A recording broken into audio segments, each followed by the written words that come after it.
So the title is very far-reaching.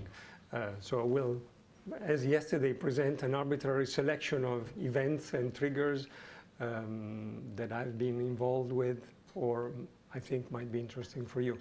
I should say that after the first day, I decided to change the lecture I had prepared because I saw that there is still some interest, unexpectedly, on pH jumps. And therefore, a good portion of the lecture will be devoted to photoactivatable cage protons, essentially.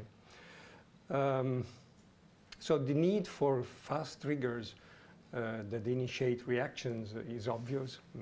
We heard about a number of reactions in photoreceptors in the past days.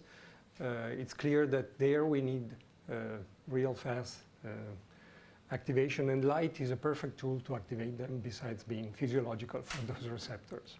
However, the need to go fast in detection comes from experimental evidence of a number of processes, not necessarily related to photoreceptors. I will go through a couple of examples. The first example is a protein folding case. This is a model for protein folding that in the 90s was very popular, early 2000. Sorry, the GB1 portion, the B1 portion of the protein G. When people were studying folding, they were inducing refolding, for instance, diluting guanidinium chloride. And to their surprise, what they found was that in a rapid mixing experiment, most of the kinetics was lost, 50% in this case. So many people decided it was time to go for the missing part.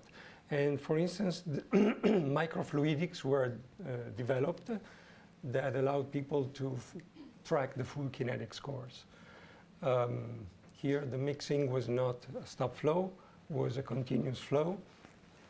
I'm sorry, apologize for.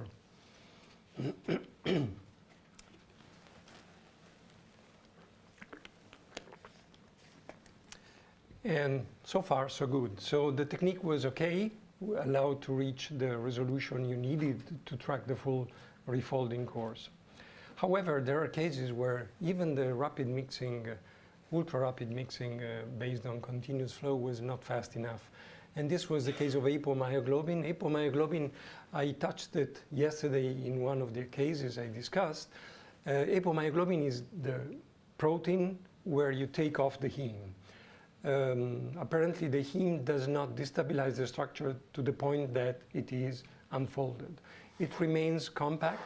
It loses a little bit of secondary structure, but mostly is identical. However, the marginal stability of the protein makes the protein a very interesting case, because at pH 4, it goes through what the people have called a compact acid intermediate. It's a refolding intermediate, which is not identical to the folded state, but it's not unfolded. It's somewhere in between. And that unfolding intermediate, you see, is formed very quickly. And even if this method reaches the hundreds of microseconds, it is not fast enough to track the early event. In fact, you essentially miss the whole kinetics. And in the following years, we have been involved using laser-induced pH jump in experiments using photoacoustic detection, and we were able to show that this compact state is formed within 10 microseconds. So no wonder why you miss the kinetics in these experiments. In a totally different case, changing the pH might be very interesting because you might be able to track the mechanistics behind events like the one I'm showing now. GFP, as you know, was introduced in the 90s as a molecular reporter for gene expression, but also it became a very useful reporter for metabolites. And the first parameter for cellular importance was the pH. People knew that GFP, if you drop the pH below neutrality, is non-fluorescent. And so in a stop flow experiment, this is what you see. It's a step. There's no way to see the kinetics. It's way too fast. Although people did not dig into this because they were interested mostly in the fact that it was changing the fluorescence properties. Who cares about the mechanistics?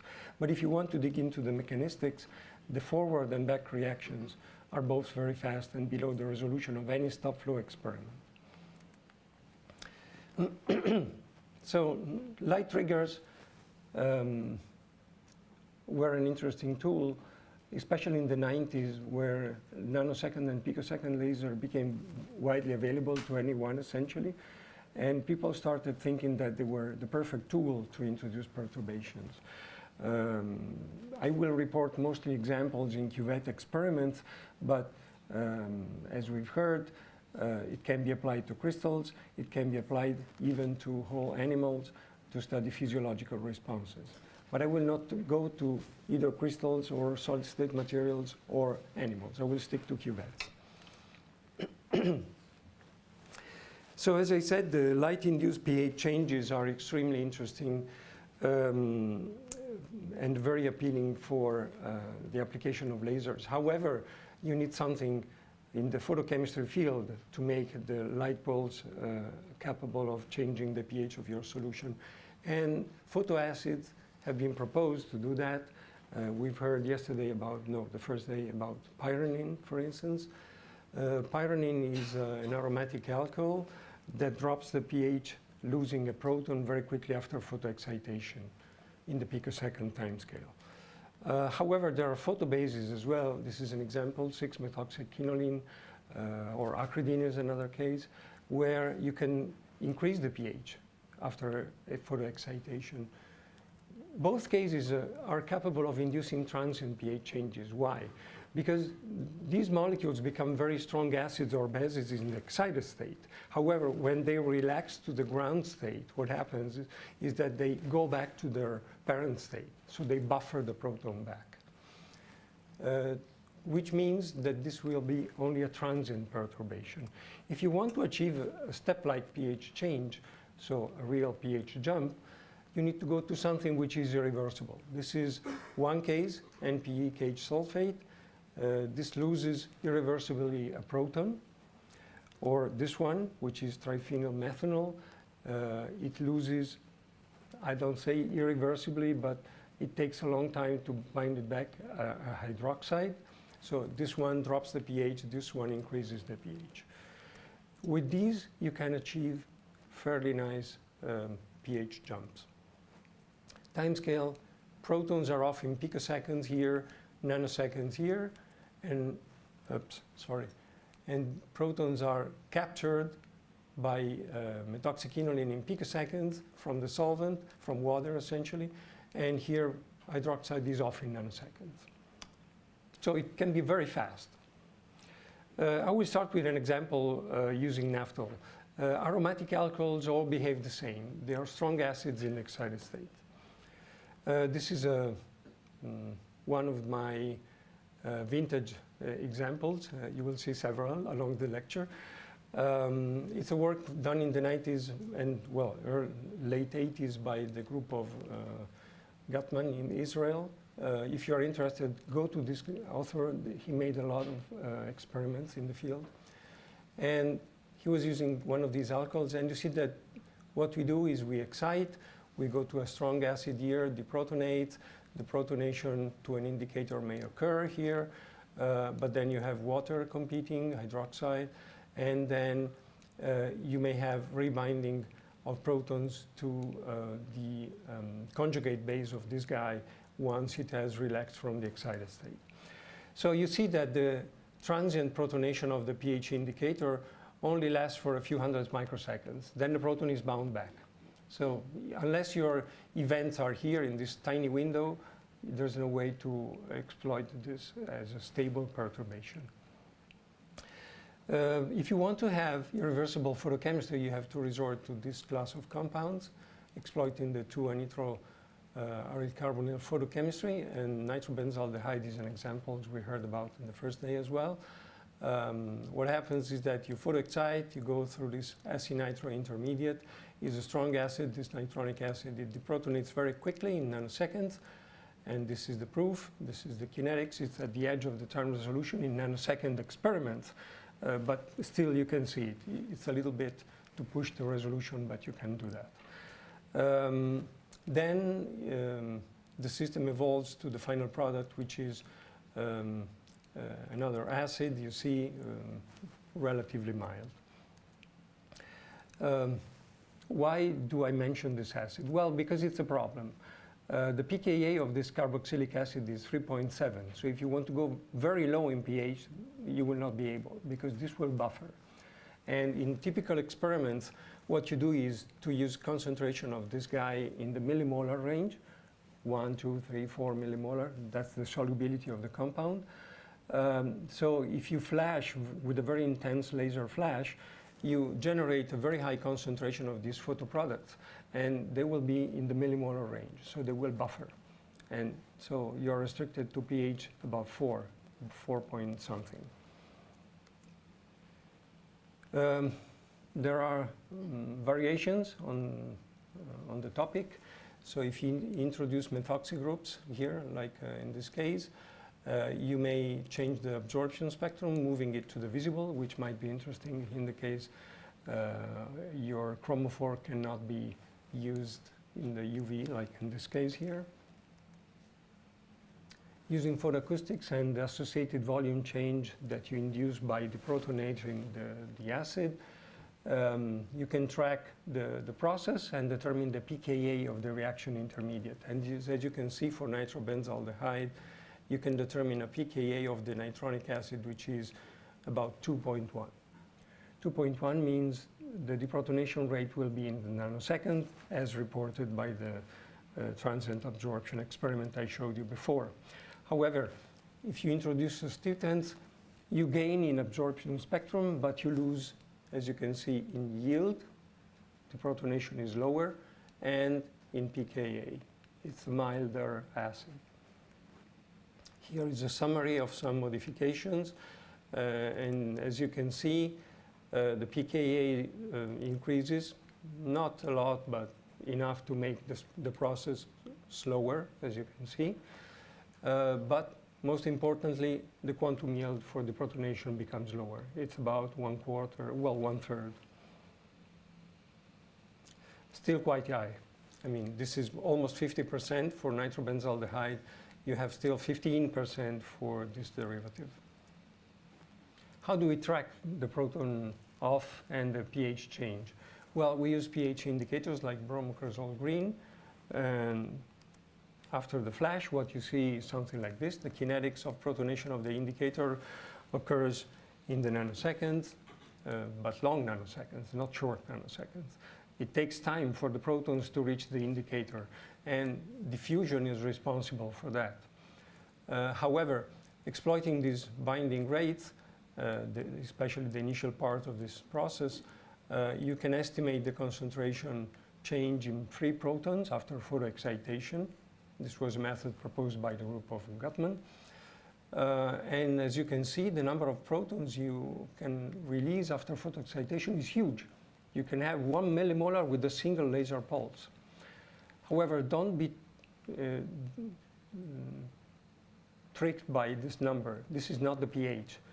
So pH here would be 3. But pH, you have to consider that you first have to equilibrate with the buffers in solution. In fact, these experiments were run in the total absence of buffers, as we heard the first day by Nicoletta. But not only that, you have to remove any buffer from the solvent, which means you have to remove carbon dioxide. I didn't think, well, way back 20 years ago, that CO2 might be a problem. But in fact, when it solubilizes, it becomes carbonate and it buffers. So you have to remove that, which means everything has to be degassed.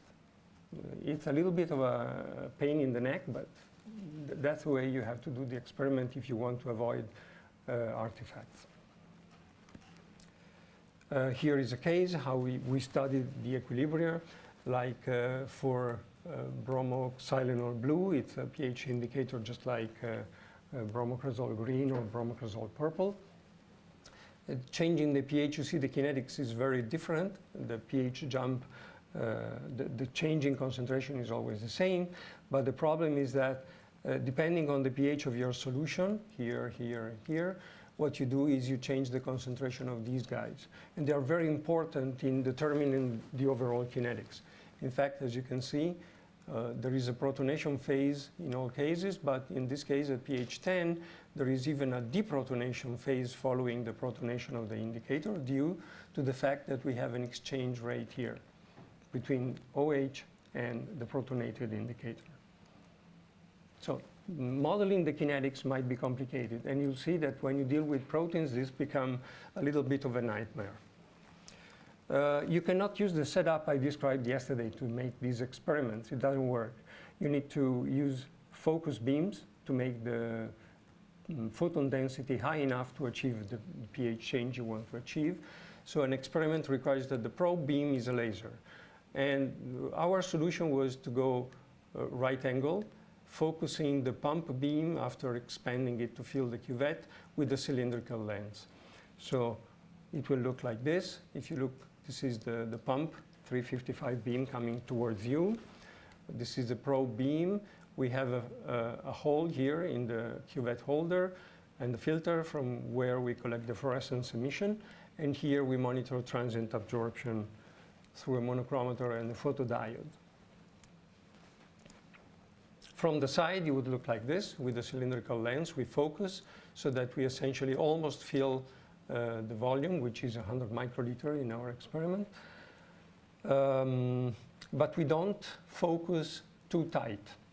If you were to focus too tight, you have two problems. One is thermal lensing artifacts. Second, you may have issues with diffusion of the photolyzed compounds out of the illuminated volume. Optimizing the geometry, so doing something like this, you can see that the pH jump is stable out to about 10 seconds, but it may be longer. If you photolyze the full volume, it may be tens of seconds. Here is a case where we applied the method to a protein. This is GFP. That's the signal before the pulse. The pulse comes, and then we see a change. And the green curve is the fluorescence emission from the GFP excited by the blue laser.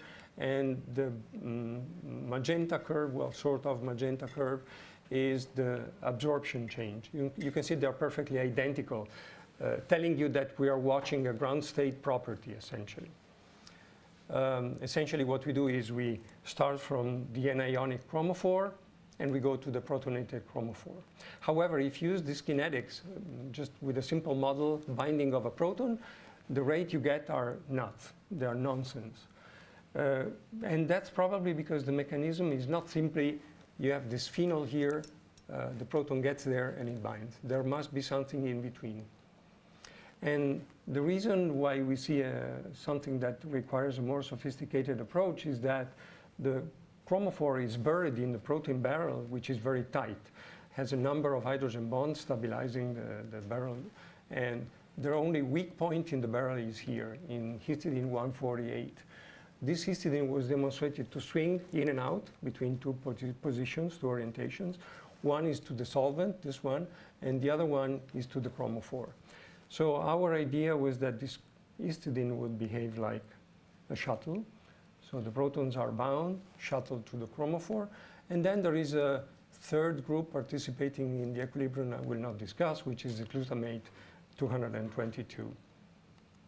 So if you have a shuttle, mechanisms becomes more complex. But that's not the end of the game, because you have a number of carboxylates on the protein that all react with protons, and you have histidines as well.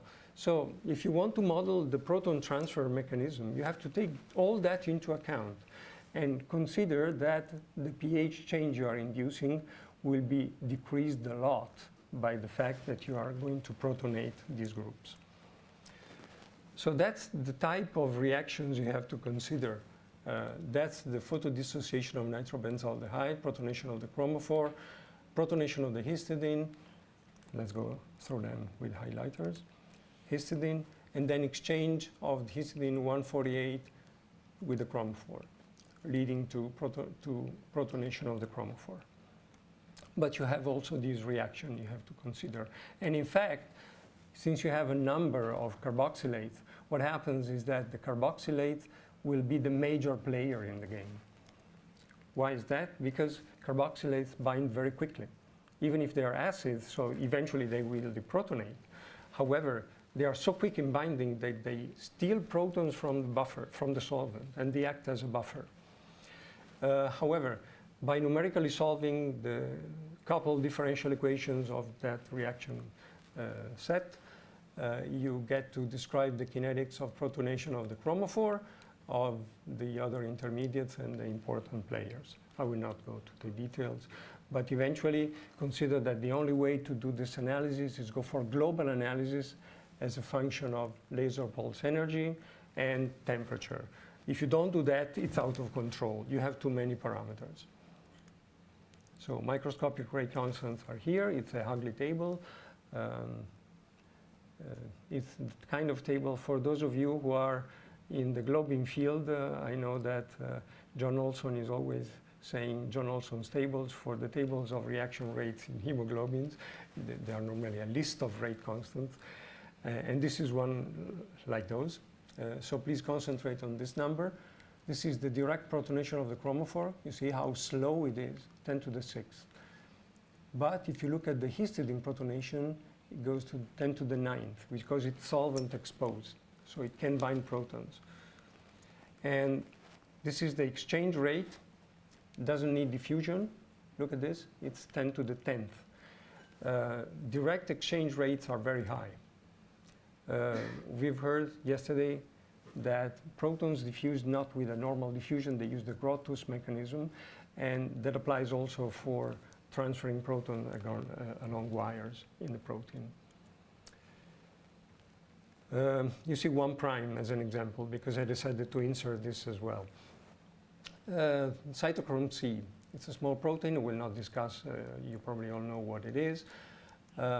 What happens is that if you denature the protein using guanidinium chloride, as in the case we saw before, at 3 molar you are at the edge of the unfolding. So it's very easy to refold it. You just have to dilute to 2 molar and it will refold. However, if you make the kinetics of this refolding, it takes forever.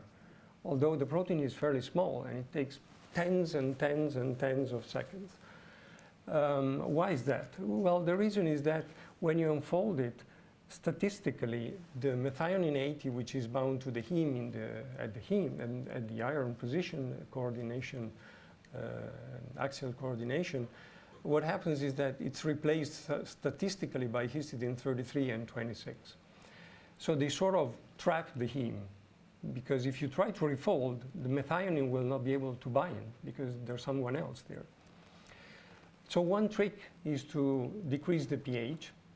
If you decrease the pH, you dissociate those kinetic traps. The spectrum changes quite a lot, so it's very easy to monitor the associated absorbance change. So if you flash your cage compound and you drop the pH, you see the dissociation of the 2 histidines with this way, which is identical to the one you get if you mutate the protein. And why are we interested in that? Well, essentially, you see this is in the milliseconds, so a stop flow would make for it. But if you want to study the activation parameters, you see 30 degrees is here. The curve, you miss 70% of the kinetics already at 30. So if you want to go to 60, say, it's out of discussion. This is 60, totally below the resolution. So if you want to span the full temperature range, you need to go to something which is sub-millisecond in resolution. This is another case. Binding is a very important property for all biochemistry. 5 minutes. This is a very classical case. Hemoglobin is a prototype for binding and for lustery. However, binding of oxygen is sometimes made difficult by the fact that oxygen induces oxidation. So people try to resort to carbon monoxide as a ligand, alternative ligand, because it doesn't lead to oxidation. And much of the kinetics was studied in the early years by stop flow methods. Here is the original instrument by Quentin Gibson, developed in the 60s. However, when you mix the protein, the deoxyprotein with the gas, you start from relaxed systems, watch the binding through diffusion, and you don't know what happens in between, because the diffusion is the slow step, is the rate limiting step. So if you want to see what happens in cases like this, you need to do something different. And the perfect trick was provided by an unexpected photochemistry that was discovered at the end of the 19th century by these guys. They realized that when they were making experiments in the summer with full light, they found totally different results than in the winter when the light was dimmer.